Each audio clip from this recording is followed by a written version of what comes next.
Check. So we got audio. We're ready to go. Ready to go. Let's do it. Right. Welcome. Yes. Good morning, Wes. Good to see you again. Good to see you too. Yes. Welcome to the Pacesetting podcast. Yeah, this is it. That's right. This is all you're going to get. Where we talk about how we sustain improvement in the course of daily life. Yeah. Yeah. Lifestyle, like our personal life, and leadership in the course of business or school leadership. Yeah. Fantastic. Good. So we start off with the recap last week. We left off with some proposals, what we were going to work on. Yes. Mine was pretty easy. Mine was committing to doing 10 episodes of the Pacesetting podcast. And I'm here this morning. Yeah. So 10% done on that one. 10% done. I'm gonna mark that off.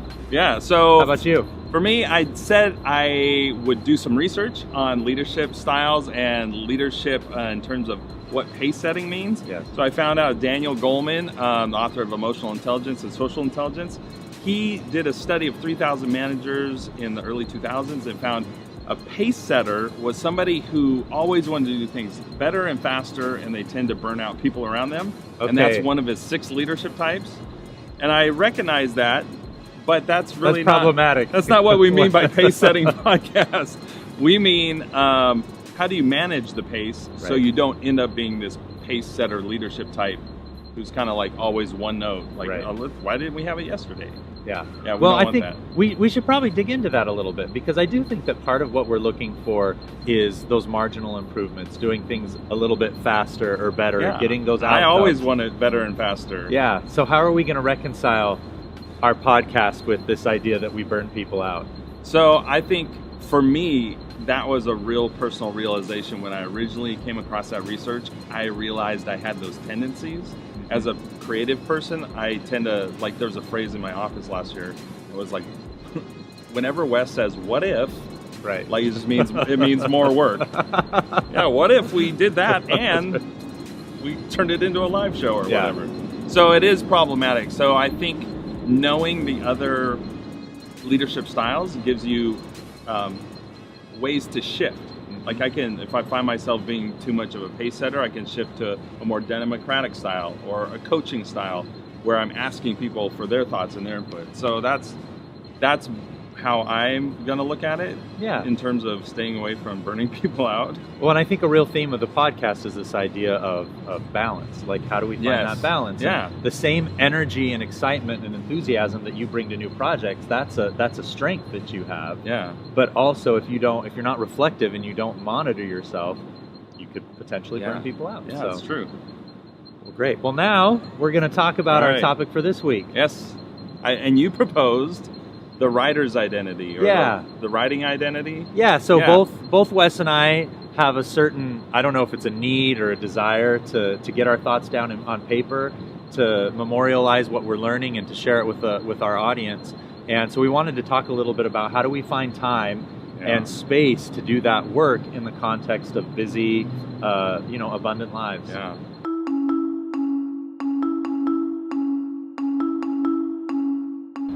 So for me, I have a history of being a creative writing emphasis as an English major, and there's always this a thread of creative writing, but I found out that when I left the school district, started coaching and consulting, I kept a daily diary that kind of helped me feel grounded in terms of, like, there's a structure when you're flying all around going to different school districts. So writing has sometimes given me like a structure.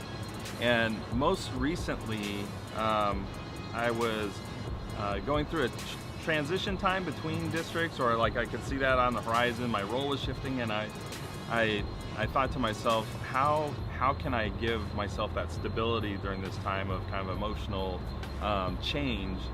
So I proposed for myself a 90-day daily writing challenge. Right. So that structure, that's significant. Yes, it was. So it was one. It was I'd always wanted to write a book, and so it was a way to approach that and say, hey, I'm actually going to do daily writing.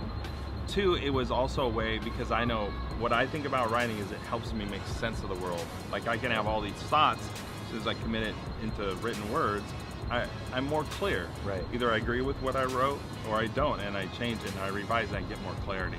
So the 90-day writing challenge for me was a way to kind of work through those transitions, but also work towards this book challenge. And so Yeah.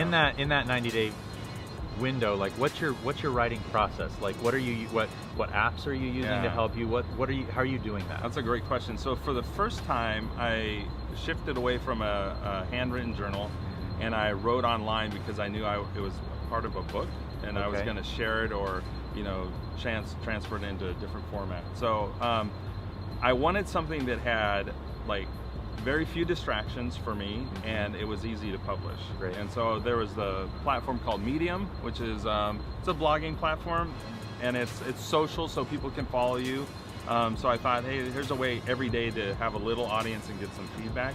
So I used Medium, and literally I just kind of closed every other app on my computer. Okay. I went into the web browser, logged into Medium, wrote my page or two, inserted a picture from an online royalty-free image gallery called Unsplash, Okay. and then I tweeted it out in the morning, and it was like, when I sent that tweet, it was like, okay, done. Yeah. Like if the writing was bad, I'll revise it for the book idea, but at least it's out there. Yeah. And I always thought your So- photography was really, really well curated and, Oh, and nice thanks. images, so Thank you. that seemed to work for you. Yeah. For the first, my idea was to have all the images be yellow. Right. And it was a tribute to a fellow creative named Sam Song. But after 35 days or 40 days of blog posts, I was like, That's right. can't find any more yellow images. Yeah. So what about you? How do you look at writing? Yeah, so I've written on a personal level for a long time. I've had a personal journaling practice for nearly 20 years. I write a lot about a lot of different topics just for my own personal benefit, and I've done that for a long time. So I really have a love of writing. It wasn't until probably about 2.5 years ago when I came here to Santa Ana when I started thinking about blogging, making my writing public.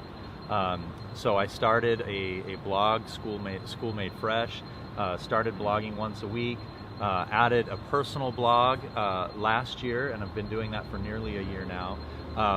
And my system for that is really, in my mind, the goal is to put one post up per blog per week.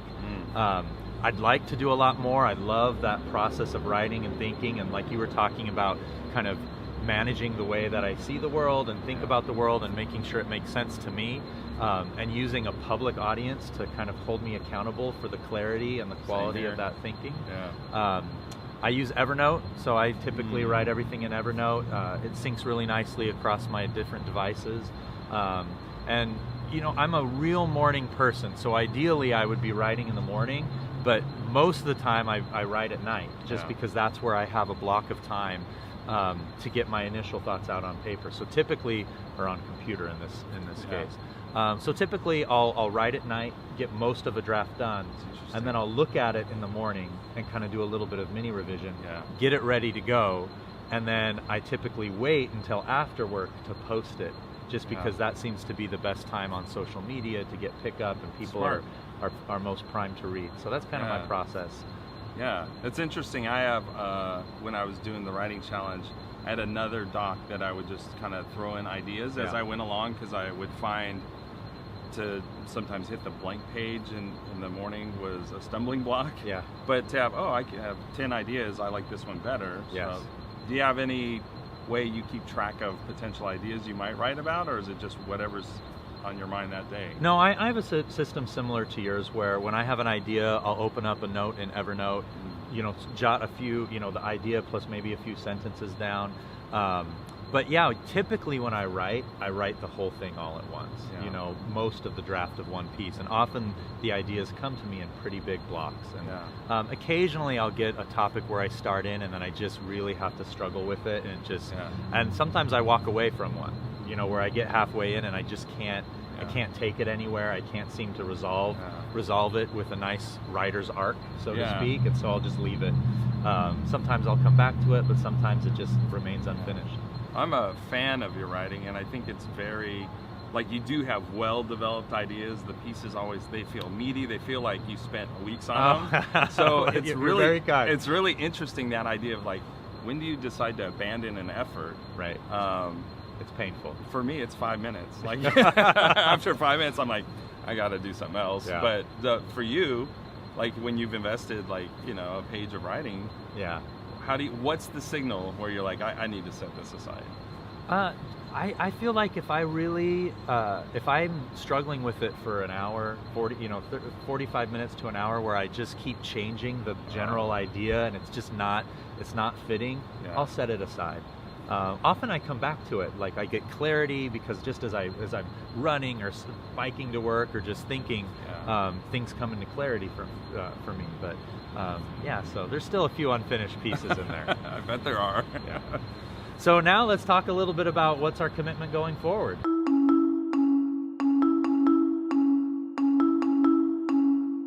What's our proposal? What's the proposal?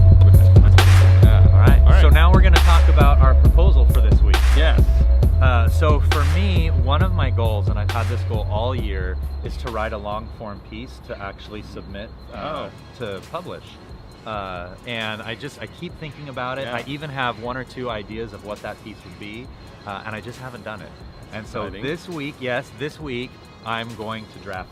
I'm going to draft that piece. Long form means what?